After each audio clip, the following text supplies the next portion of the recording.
I get home, Houston traffic is Houston traffic. So I live 8 miles away. So that's here in Houston, that's about an hour, 20 Yep. minutes, rush hour traffic. And I get home, put my stuff down, turn the game on.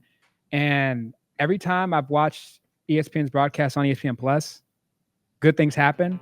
So had to fumble through some streaming, turn it on. It's 1-0 with like 8 seconds in the game. I text you like, what the fuck just happened? Like, what?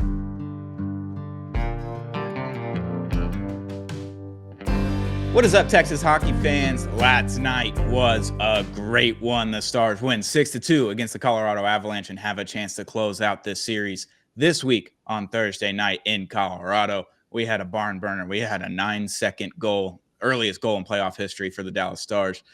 It was a magical night in AAC last night in Dallas, Texas. But today's episode of Clean Sheet Advice is brought to you by Zing Zang, America's #1 Bloody Mary mix. We love Zing Zang. They got ready to drink cans. They got the Bloody Mary mix. They got margarita mix. They got all the things. Go get Zing Zang wherever you get it. Shout out to Zing Zang. Zang responsibly. And shout out to Prize Picks. Use code Apollo when you sign up and get up to $100 matched on your first deposit. Prize Picks is a daily fantasy app. I am your host, Stone Strankman, and we are just blasting in Texas hockey through the speakers this week. I am joined always by Dom Garcia. How we doing, bud? We are doing great. I want to start off this podcast giving a special shout out to the fine country of Finland. Yes. For I think it's less than 10 million people, but man, have they produced some great Texas hockey players. And last night we saw those guys really finally play some Finnish hockey in unison, and it looked great. Man, the country of Finland, I think it's 8 million population. It's like the size of LA, just the size of LA. And it's a whole country. It's a very small country. They got 2 big cities that most of the players come from, and boy, did they look good last night. And we're missing one of them still. The Finnish Mafia is still not even whole. It's crazy. Absolutely. It's crazy. But last night, another 8:52 puck drop. I'm exhausted. I couldn't go to sleep last night. I got home before 1 o'clock. I was like, man, this is good. It's like 12:30. I can probably be asleep before 1 a.m. No shot. I put my phone down at 1 a.m. Got through with TikTok and Twitter and everything, and I was just like, all right, let's try to call this a day and fall asleep. Could not fall asleep for the life of me. The adrenaline was still pumping, even though it wasn't even like a playoff hockey type of game where it's just tight and everything's tense and anxiety and all that kind of stuff. It was pretty stress-free for the most part, but that first period started off with a bang. They win the draw. They've been losing a lot more face-offs this series than they have in the regular season. Been noticing that, but they win the draw right off the rip. They get it. Evgeny Dadonov tips it into the offensive zone. Wyatt Johnston just starts going after the puck, and their defenders aren't trailing him at a very high speed for some reason. It was very strange. The puck bounces off the back of the boards, gets right to Wyatt. Wyatt just fires it immediately at the right side of Mackenzie Blackwood. He is all the way on his post. He is hugging everything. His skates against the post, like everything looks right, and somehow he does it again. He's done that 3 times now in the playoffs. He scored from that angle with no angle to be seen. The goaltender standing where he should be. He's protecting the net, and somehow that one leaked in. 9 seconds into the game, the fastest goal in playoff history for the Dallas Stars. Oh, God. And the crowd was incredible before puck drop. The Stars chant during the anthem was the loudest I've heard out of the 3 games in the playoffs, and just a great crowd right off the rip. And then 9 seconds into the game, the crowd's just going bananas. Like, it's not even close how loud that crowd was. And Wyatt Johnston, superstars were called out by Pete DeBoer during pregame or during morning skate. And, well, one of them showed up 9 seconds into the game. Yeah. And, I missed it. I was here in studio. I was helping out my boys at Around the Circuit. Shout out to those guys. We got some really cool stuff planned. Stay on the lookout for it. But I get home, Houston traffic is Houston traffic. So I live 8 miles away. So that's here in Houston. That's about an hour, 20 minutes, rush hour traffic. And I get home, put my stuff down, turn the game on. And every time I've watched ESPN's broadcast on ESPN Plus, good things happen. So had to fumble through some streaming, turn it on. It's 1-0 with like 8 seconds in the game. I text you like, what the fuck just happened? Like, what? Are you kidding me? And not only like did we start off great, But the pressure we put on Colorado to start that game was something I had been yearning for. It was impossible for them to get the puck. Our entries were phenomenal, and their entries were just horrendous. And with all that speed on Colorado's side, like getting hit by Liam Bichel sucks, and they felt it. And if you can stay that physical, whoever's going to beat the other team up physically is going to win those games. And what we saw to start off that game carried throughout the rest of the night. Yeah, I mean, that goal was just unreal. It's a bad goal to let in by Blackwood. And Sam Nessler said it on DLLS last night in their post-game show I was watching this morning. And he said that in New Jersey, Blackwood, if he let in like a goal that he shouldn't have let in pretty early on, then he is lost the rest of the game. Like he doesn't see pucks well. He gets in his head, I guess. He can't track. And that happens 9 seconds into the game. It wasn't a minute. It wasn't 2 minutes. It wasn't 5 minutes. And we said before game 4 that go get the first goal in the first 10 minutes. And I feel like we win that game. Just based off of that. We hadn't led in the series hardly at all. A minute and 2 seconds heading into this game is all we led, and it was 2-2. So you take that. Pete DeBoer said it. It's like if you told me earlier this season back in January or December that I wouldn't have Miro Heiskanen or Jason Robertson, we'd be playing Colorado in the first round and we'd be tied 2-2, I would take that. By all means, absolutely. But getting that first goal for the first time this series where they're leading for more than a minute at a time. And I was clenching so hard after that goal. I was like, please God, no minute or 2 minutes after to tie the game up. Just like control this for the first 10 minutes and see what happens after that. But 9 seconds in, and they were flying. Everybody was flying. I mean, every line would come out there and would just pretty much put decent chances on net or have good shots that ended up getting blocked or sticked out of the way. And they were getting offensive zone pressure, and they haven't truly done that for an entire period this entire series. But man, 9 seconds into the game, Wyatt Johnson, one of your superstars, steps up 9 seconds into the game. They put that Jamie line out there. They've put Jamie Benn's line out there against Nathan McKinnon most of the game, almost every shift. Yeah, and I was listening to O'Connor talk to Colorado media, and they asked him kind of like, what was y'all's talk and conversations after, an unreal goal happens right at the puck drop? And he said, man, I played in a lot of big hockey games, and I've played in this league for a long time. That crowd was unreal. Like the noise, we couldn't hear each other talk. We were standing right next to each other. Like, not only that goal hits, but now you have that crowd just in your ear all night. It's hard to play hockey. And the Dallas crowd was fantastic. But I have definitely noticed that we've waited for these stars to really shine. And we're going to talk about the big time plays, but the fourth liners played such great fourth line hockey this game that can't get misunderstood. I mean, those dudes, they're exactly what you want from that last line, that gritty, get those turnovers, go dump that puck, and let's go to work. And it was fun to watch. Yeah, I think the fourth line was good last night. I don't think it was their best game necessarily, but they played perfect defense. I feel like they were just kind of out there and they were grinding pucks off of the boards. They were getting in scrums, all that kind of stuff, and being gritty. Oscar Back was throwing his body around, which was nice to see. Obviously, Sam Steele and Colin Blackwell were doing the same. And they just played perfect defense, and they weren't a minus on offense. And you take that all day long from your fourth line. They weren't creating crazy chances like they have in the past. And obviously those 2 overtime games, like you had the fourth line grinders on those 2 overtime games. Like they were creating chances, playing perfect defense, all that. But they played a great game. But the second period goes on. We get a power play pretty early on, and Tyler Seguin. I mean, it was a Jamie Benn shot. The rebound comes. Tyler Seguin has an open net. Mackenzie Blackwood's on his face basically at this point, flailing around, and Seguin just sent it right across the crease. It just missed, and that second goal would have made that place just blow up. But luckily, the second period was a lot of the same. It's just great saves on Jake Ottinger, and then on the other end, great pressure and great offensive zone time. And then, man, you get a turnover at the blue line.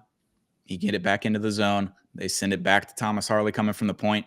Thomas Harley just fires a really good shot on net, and it was saved by his blocker, Blackwood's. He hits it with his blocker.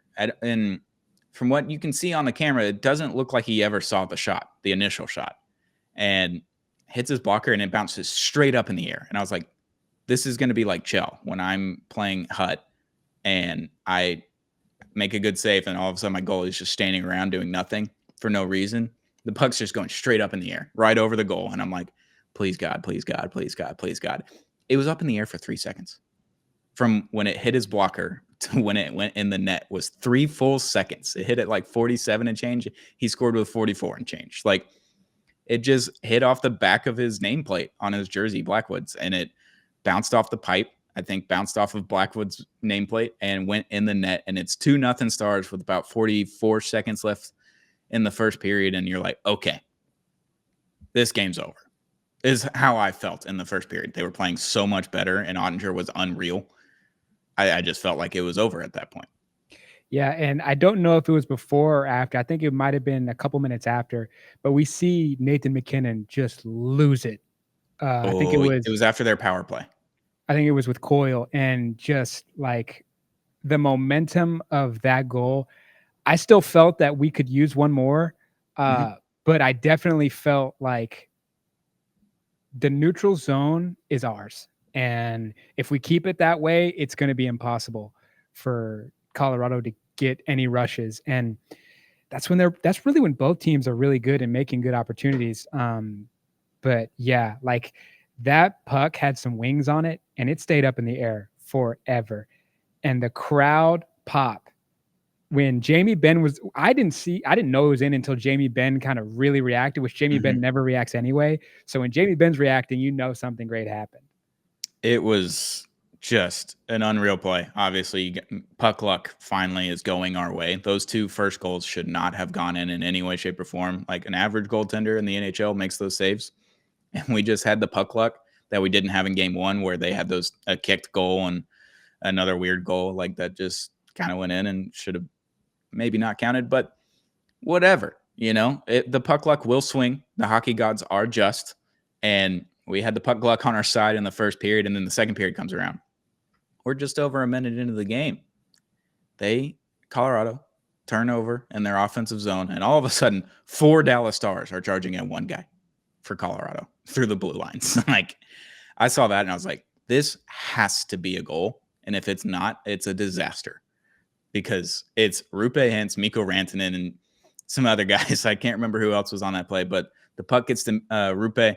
Rupe skates it in. You got a trailing defender, and then you got the defender right there in front of Rupe, and he sends the most perfect nutmeg pass I've ever seen. Because I was like, how is he going to get that to Mikko? Because he does not have the angle to go shoot on Blackwood right now to put a really good quality scoring chance on net. And he sends that nutmeg pass that just barely misses the skate of the Colorado defender over to Mikko Rantanen, who played that absolutely perfectly. And Mikko Rantanen, with the most incredible patience I've seen from a Stars player this series, gets the puck on his stick, takes a second, looks up, regroups, and then shoots the puck, puts it in perfect position on the cross crease, basically pass from NHL EA Sports. Like, it's how you score goals in video games, but in real life, it happens too. And Mikko Rantanen, he had the utmost patience to make sure that he put the best shot on goal that he could. And he scores his first goal in the playoffs as a Dallas Star. And man, that place was just incredible. It looked like Rupe and Mikko were going to kiss at the celebration. Like it was incredible. Mikko Rantanen just getting his first goal in the playoffs as a Dallas Star. We've been waiting on it. Pete DeBoer, like I said in Morning Skate, said, the puck luck hasn't gone our way. Our superstars haven't scored. We have like 4 30-goal scorers on this team that haven't scored yet. Obviously, Robo's not in the games, but you have all these guys that are just due. So he called them out, but also said that they were due. So it was like a double-edged sword there. Like, he called them out, but he gave them the confidence saying like, hey, I know y'all are going to score. Just make it tonight. And you get one from Wyatt, one from Thomas Harley, and one from Mikko right off the rip. It's 3-0 Stars with just over a minute played in the second period. Yeah, and I wish I was there, honestly, because that's going to be the first of game. So many Mikko Rantanen goals in the postseason. Stars fans, you just got to get used to it. Like this is going to be the normal. And yeah, it takes a pro's pro to have that kind of patience. And I think seeing the 2 Finnish boys celebrate like that just got me in my finished feeling. Dude, listen, if we make the cup final this year, I am going full Eminem. I am going full Finnish We're blonde. doing the Slim Shady I buzz. will Let's do 100. it. I don't know about the buzz. All right. I like my mullet, but All right. I will definitely go in for the right reasoning. And dude, just we've waited for that, and for it to happen in such an important game was awesome. It really Yeah. was. I mean, and that's just a minute and a couple of seconds into the second period. So then it's 3-0. I'm like, all right, it's really over because they're dominating. And whenever they do get good shots on Jake Ottinger, he's dominating them. Yeah. Like he was doing everything they needed. And it was marvelous there for a hot second. And then obviously, Colorado, it's minutes later. It's about 7 minutes later. Lehkonen gets a great tip that goes off into the net from Marty Necas, I believe. It was a good shot, but it was going to go wide left, and Lehkonen was just kind of left in the open, and Ottinger was trying to slide over, and it was a great tip. And I was like, all right, 3-1, like whatever, we'll go get another. It's fine. And I believe it was just over 2 minutes later, Nathan MacKinnon gets one that maybe shouldn't have gone in, but it's Nathan MacKinnon, so it's like he does that all the time. He has shots that just go in because it's Nathan MacKinnon. So then it's 3-2, and I'm like, oh, okay, all right. This game was just over minutes ago, and I'm like, this isn't good. This isn't good. So how are you feeling after those two goals? You're 3-2. Ottinger's still playing unreal. Like he's not letting in goals that he shouldn't. I don't think necessarily. Like Nathan MacKinnon is one of the best players and one of the best scorers in hockey. So if he's going to get his, he's going to get his. And the other one was a really good tip that Ottinger had no chance on, regardless of where he was in the positioning. So I didn't think it was on Otter. I don't think it was really on the defense. I don't think they played terribly in those positions, but 3-2. Yeah, I definitely got nervous, only really because I was like, all right, we still got that 1-goal lead. Mm-hmm. But when that second goal goes in, you really saw the chirps come from Colorado. And I thought, man, they're going to bring some. This is going to turn into this Warriors Rockets game that I'm watching where there's technical fouls left and right. Some that are called, some that aren't. And I just hope that this extra physicality doesn't stumble the momentum that we've built in its entire first period and second period. The first period, we really didn't have that many shots, but they were all good shots. I don't remember how many. I just remember it being single 7, digit. and they didn't count the Harley shot, which was weird. Yeah. So like I got worried just because of the physicality, and we were playing so well in the neutral zone, and we're playing so well. The thing about not having Miro Heiskanen is it takes forever to get the puck out of our defensive zone. Mm-hmm. And there's like 2 or 3 minute stretches where I was like, man, it's starting to look like the previous game and the previous game before that, where just Colorado, they might not get a good shot, but they're going to keep the puck and pressure on Otter. And I knew we would respond. I hoped, and I was right, that it would come on a power play. Speaking of power plays, we get one just a little over 2 minutes, or a little less than 2 minutes after that. You have the top power play unit out there. So Wyatt, Rupe, Mikko, Duchesne, and Thomas Harley, and they're controlling the puck. It is a very good power play. They're not getting crazy shots on net yet, and they're just circling the puck, but they're keeping offensive zone time. So your defense is more tense. Your goaltender is having to move side to side. All the things that were needing to happen. And puck gets over to Mikko. Mikko sends it over to Duchesne. Duchesne rips it right, no look pass, right across the crease over to Wyatt Johnston. And Wyatt Johnston has his second goal of the night on the power play. Just about is 2 minutes and 10 seconds after Nathan MacKinnon's goal. So then it's 3-2. You're clinching a little bit. You get on the power play. You're like, all right, this might be a must-score power play. And they made that one count. Matt Duchesne, best contract in hockey, people forget. And he sent that no-look pass across the crease. I was like, oh, my God, where is he? How did he get it that fast over there? Because it was a bullet of a pass. And Wyatt Johnston just slapped it right in or on the left side of the net. So then you're sitting at 4-2, and you're like, all right, think we might be cruising now. I think we're back to cruise control. Yeah, and I texted you when the game was 3-0. I was like, dude, Matt Duchesne has set up so many great looks. And I noticed it, I want to say it was game 3 or 4. 3 maybe. It had to have been 3. It couldn't have been 4. No one was good in game 4. We had one power play where I was like, dude, those are Matt Duchene spots on the ice, and Colorado's finally giving him room to make a play. And boy, was that pass just a work of art. And Wyatt, you had to be a stud to get that angle, because that was not an easy angle. But man, he snuck it in there quick. It's moments like that where you miss Robo, because Robo's so good at getting goal scoring opportunities from that angle. But to have Wyatt Johnston do it was incredible. And right after that power play goal, you saw, when it was 3-2, I was scared. I was like, man, Colorado's starting to get some edginess to them. We need to respond with some very physical play. And then we get that power play goal, and then Liam Bichsel turns into the Hulk. Liam Bichsel starts throwing bodies. He's Hulk Hogan in the crowd at the end of the game. Like we saw, like when you're on someone's throat, you really got to beat them down. And that's what we saw the Dallas Stars do last night. Yep. And then, so that's with just over 3 minutes left in the third period. So you get that and you're like, all right, we're going in the dressing room, 2 up, chilling. Not so fast, my friend. Not so fast, my friend. You get some good offensive zone time. Tyler Seguin digs the puck out of the scrum.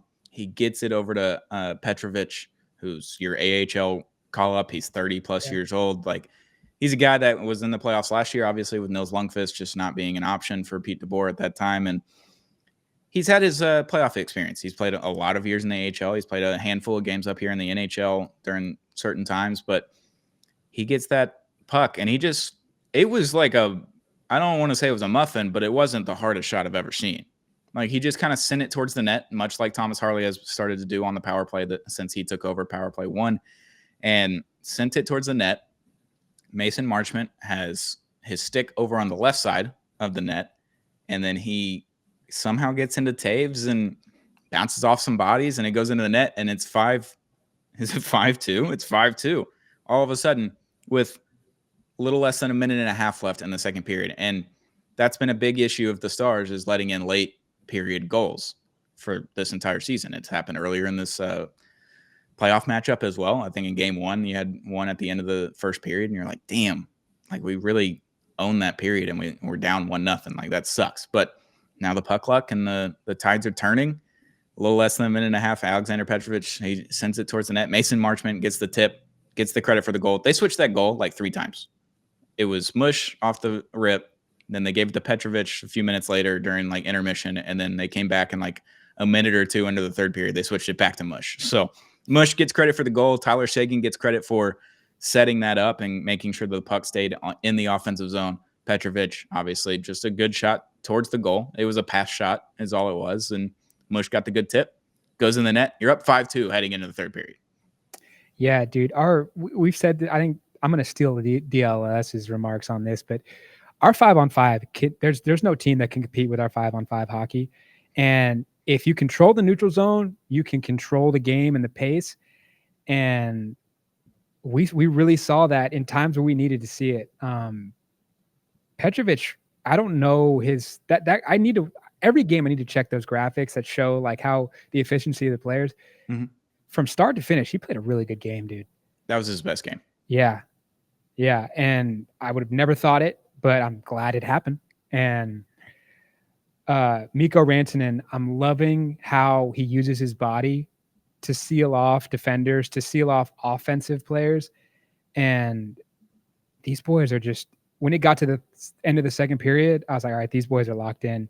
Like, even if you get lucky and just get a break, like, you got Jake Ottinger back there, you got to try and score on, and he's locked in too. So we get up that high. It's like, man, I'm not saying we coast, but let's throw some bodies around and let's keep this momentum.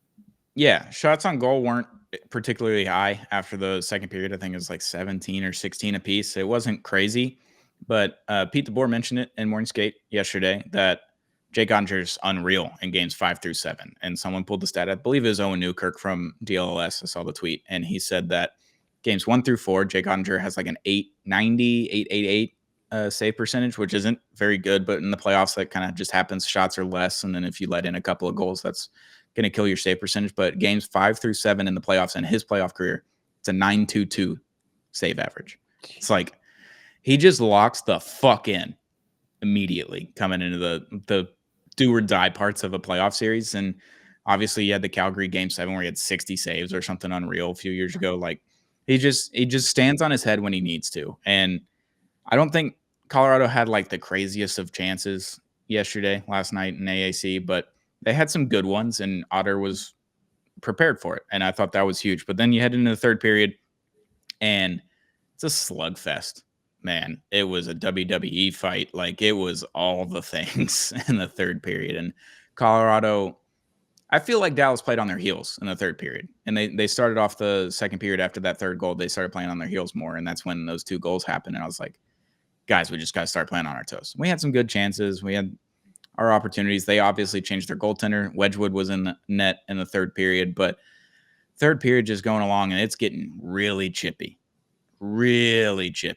between the two teams. Yeah, and if you look, there's been some really good series in the first round of this NHL playoffs. All of them minus ours, I would make the argument that they've gotten as chippy as last night's game was. And this whole series has kind of been a little respectful in, you got your former teammate, Mikko on our side now. They got their captain coming back after 3 years. It was kind of like, hey, welcome back, buddy. We're going to play some hockey. Yeah. All the other series, that Edmonton LA series has been on crack. Yep. Vegas series has been a fun watch. The Ottawa Toronto over in the East has been lopsided, but it's still been like as chaotic as you would think. Yep. And last night we finally saw I saw Rupe Hintz throwing bows, dude. Oh, like Rupe Hintz cross-checking Nathan MacKinnon in the head early on in the game. Like Spit and Chicklets put out the clip, and I tweeted a clean hit TBH, and Avs fans and other hockey fans were just going at me last night. And I just do a simple click because I'm rage baiting. You know what I'm doing here, guys. And I just responded, to everyone. And one guy just kept going on and on and on all night. He just kept going back, and I just kept hitting him with the and he wasn't having it. And then he blocked me, and then he protected his tweets. So I can't see any of those anymore, but whatever. Rupe Hintz did not forget that Nathan MacKinnon cross-checked Rupe Hintz last year in his hand and knocked him out of the playoffs. He does not forget that. And Nathan MacKinnon was throwing a pick play, and that wasn't called, obviously. And Rupe Hintz kind of retaliated a little bit, cross-checked him in the back of the head for a pick play, and neither one got called. And I thought that was fair. I think Rupe's was a little bit more aggressive, but whatever. It's fine. This series has gotten aggressively chippy last night.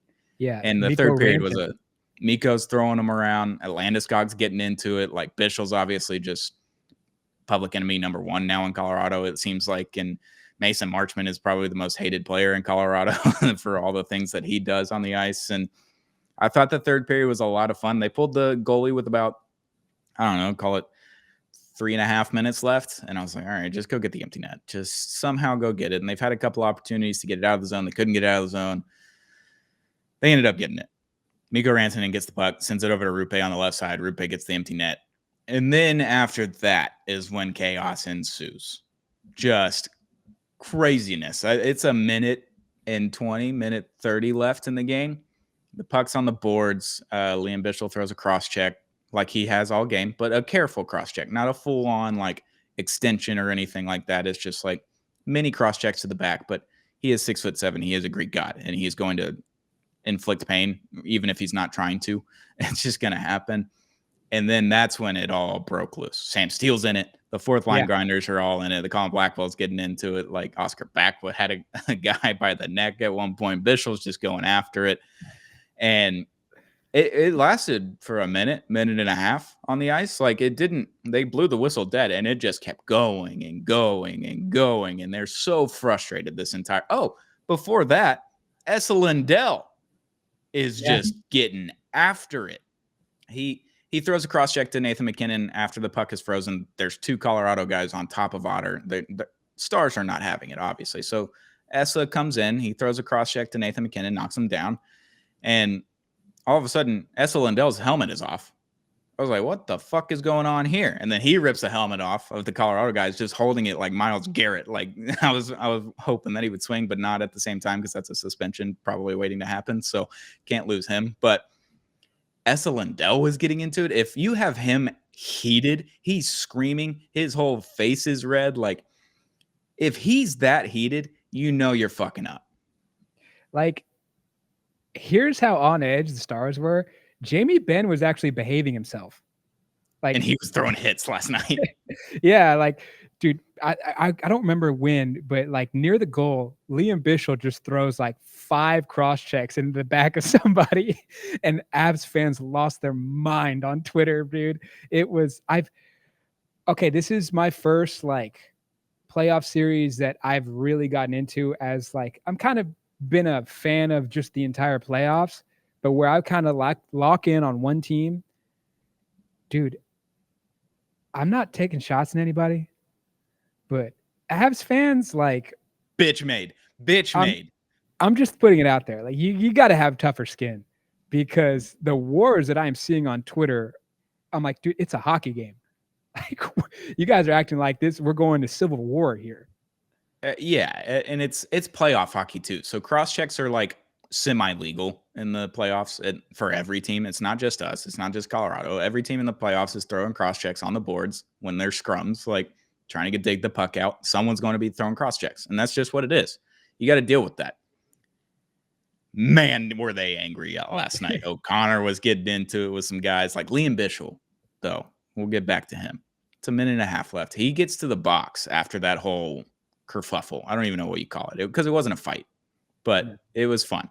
I had a lot of fun. Liam Bichsel gets in there in the penalty box, and they pan the camera on him and put it up on the scoreboard, and he's just sitting there, and everyone's cheering for him.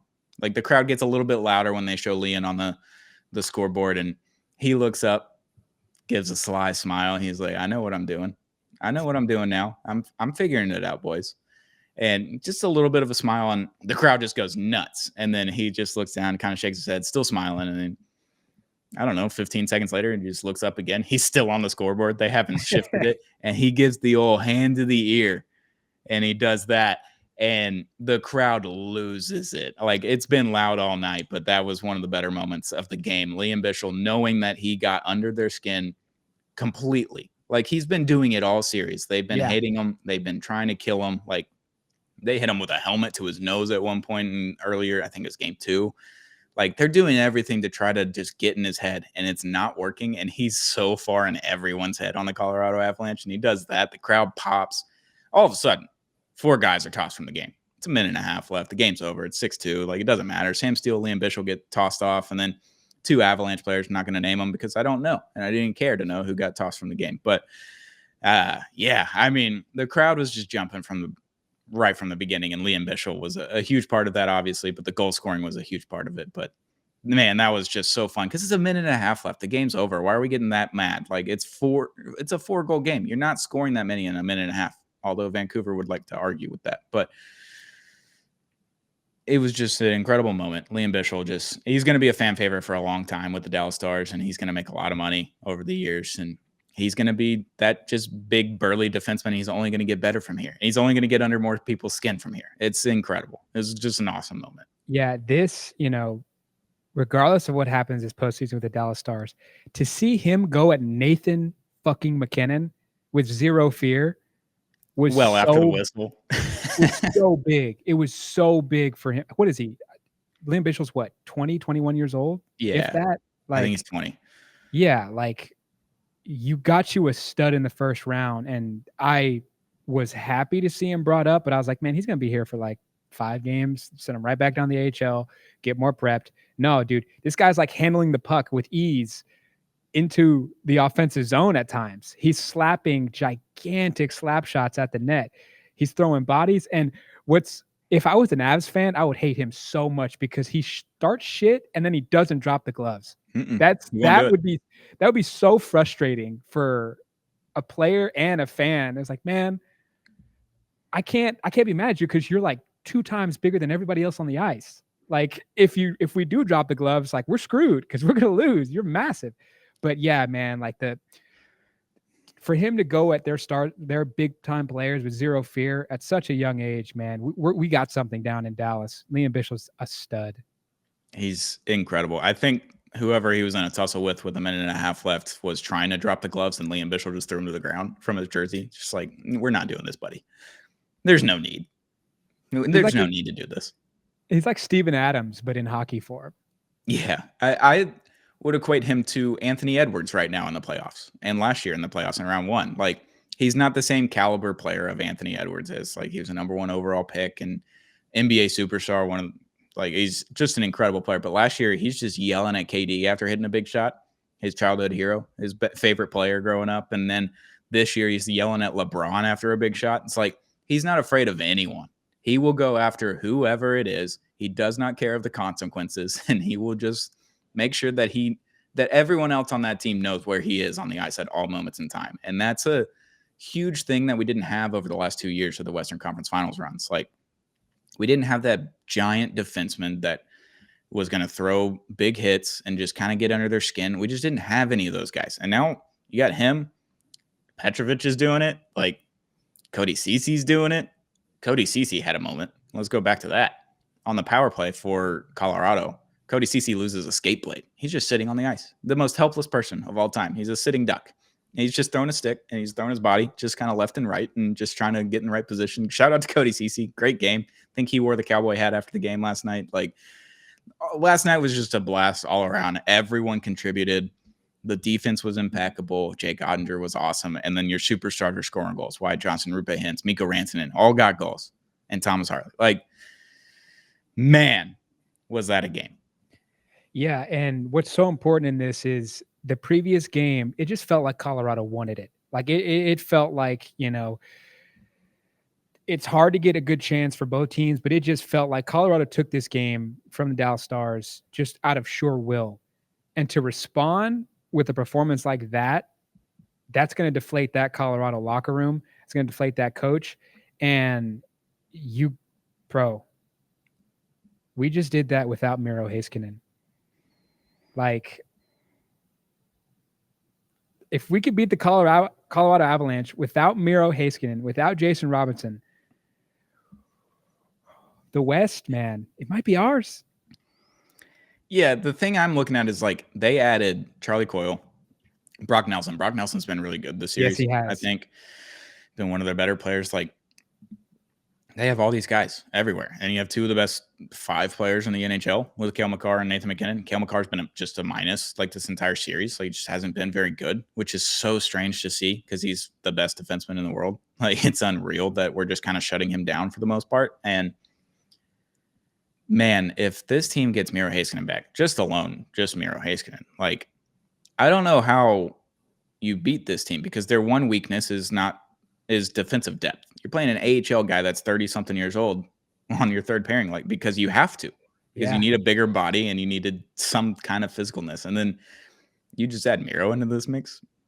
Man, it looks a lot better. I don't think we're seeing Miro this series based on everyone that I've talked to in the press box now. I think he's fairly ready, but he's got to get through all the contact clearing things, and the Stars are very careful with that. So I would expect to not see Miro this series, and that's okay because obviously you've already won 3 games against Colorado Avalanche without him. Like, you can win 1 more because all it takes is 1 more win, whether it's Game 6 in Colorado, which we'll get to in a second, or if it's Game 7 in Dallas. Like, you're able to win those games without him. But hell of a game, 6-2, got an empty netter.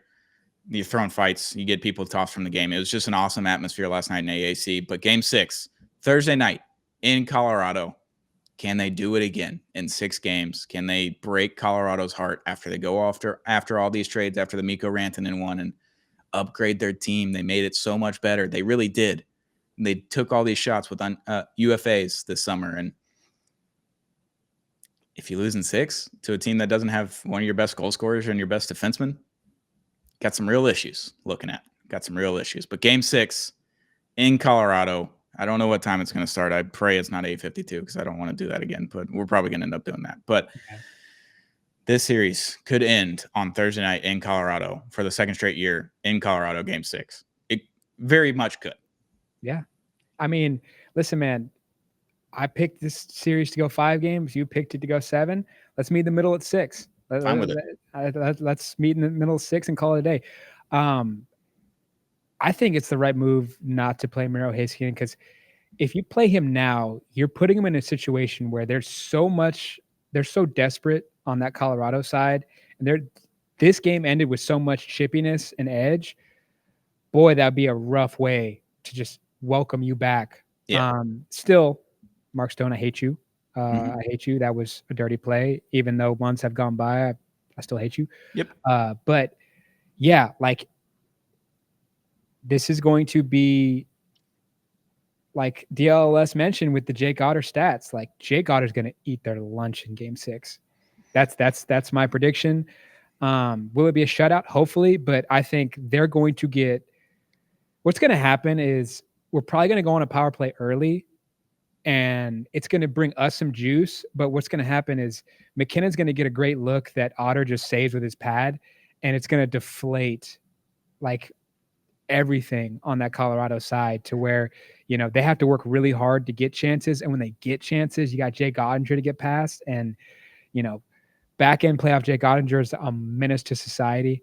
And he's looked quick all series. But last night was his glove and his pad, really. But his glove, like he would put some English on returning the puck after he would catch a save. Always does. And it looks so cool. It's like a pitcher striking somebody out and having a cool, like, kind of strut afterwards. This is where Jake Ottinger slams the door on him. On the offensive side, it would be fun if Mikko Rantanen sent them home. It would be so much fun. Stars Countdown, that the best, one of the best Twitter follows in all of Dallas Stars fan groups. He's calling for it, and I agree with him. If Mikko Rantanen sends him home, what a better storyline. Yeah, I mean, you had Dutchy do it last year, ex-Colorado Avalanche, most hated guy in Colorado at that point, and now you got Liam Bichsel, Mason Marchment, Mikko Rantanen. Like, he just kind of added fuel to the fire this year with just a bunch of players that they hate to see on the ice at all moments in time, regardless of what they're doing. They want to prey on their downfall. I think it's going to be a tough one because Pete DeBoer has mentioned multiple times that momentum is a game-by-game basis. It is not game, like it doesn't translate from the game before. So obviously you get shut out 4-0 in game 4, came out, you win 6-2, and you pretty much dominated the entire game. Like you had a 2.5 minute stretch where you didn't dominate the game, and that was it. If they can come out and do the same thing, we've been saying it all series, go get a goal in the first 10 minutes, shut the crowd up a little bit, have that lead, and then they have to play on their toes. And then you can also play on your toes with it, but you don't have to be uber aggressive. You don't have to press. You don't have to do anything. Just keep playing your brand of hockey. That was the best Dallas Stars game we've seen in months at this point, I think. So game 6, go get that early goal and just see what happens the rest of the time. But you have a chance to win it. There's no need to play an extra game. Go win it. Take care of business. Get on to the second round, regardless of who it is. If it's the Blues, if it's Winnipeg, if I don't know who else we can match up with, but if you can get one of those teams heading into the second round, I feel just as good and confident against any team now after seeing how they played without Miro Heiskanen. And then you just insert him in round 2 if it's game 2 or game 3 or whatever. Just feel incredibly confident. But you got to win one more. You got to go do it in Colorado. The monkey's off the back, boys. I mean, Rupe Hintz, Wyatt Johnson, and Mikko Rantanen all got goals last night. They've all got one, at least. Wyatt Johnson's got 2, obviously. And now that the monkey's off the back of Mikko, like he got his first one as a star, like I think you're going to see some things because it was Rupe sending the pass this time to Mikko. It wasn't Mikko sending the pass to Rupe, which is what he's pretty much done. He's been a facilitator and a setup guy. Now Rupe's just played into the setup guy for Mikko. If Mikko can just get 1, maybe 2, maybe 3, hell, 4 in game 6, man, that would just be the most deflating thing ever as a Colorado Avalanche fan or a player. Honestly, it's like, man, we let this guy go over $500,000 a year. That would be tough. That would be tough. But game 6 will be Thursday night. We'll be back on Friday to discuss game 6, regardless of what happens. And I'm praying it's a good game. I'm praying it's a win. But if it's not, we got game 7 on Saturday at home, if need be. I hope we don't need it. And then we can get a couple extra days off and maybe get that Miro Heiskanen juice back in round 2. And we'll be off and running. But, Dom, that was a stellar game last night in AAC. I had a great time. Yeah, what a fantastic series this has been. The ups and the downs, you know, we always knew that these two teams deserve to be in the Western Conference Final. But man, when you got the Stars playing like they played last night, screw the final. Like these two teams are like cup-worthy teams. And